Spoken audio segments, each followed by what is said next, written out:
Howdy folks. We get asked a lot, we get instant messages and emails about how to work our baits. I'm going to cover briefly the willowtail shad, probably my favorite bait out of all the lineup right now.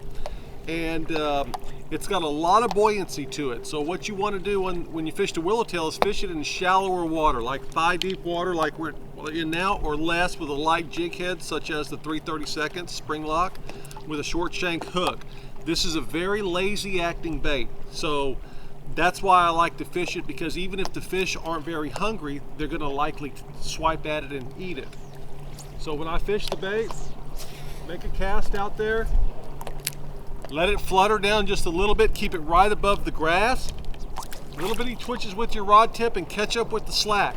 Twitch, twitch, twitch, maybe 2 or 3 twitches, maybe just 2, maybe 4. Every time you do that, that tail is flip-flopping in the water, creating some vibration, and the fish respond to that. Let it flutter down. If you start to pick up grass, if you're in a real grassy situation, just work it a little bit quicker. But if you can see just little bitty twitches with your rod tip, every time you move that rod tip 6, 8 inches, maybe 10 inches, that lure and that tail is just flip-flopping around under the water and darting at the same time.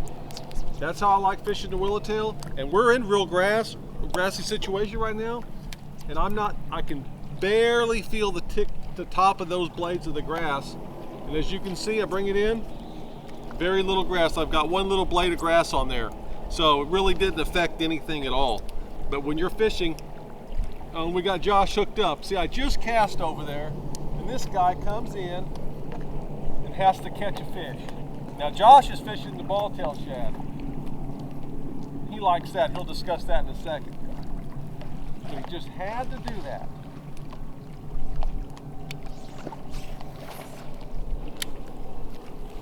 So anyway, for the willowtail shad, give that a shot. Short twitches with your rod tip.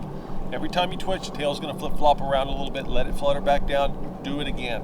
If you're picking up grass, pick up your pace just a little bit. You should be successful.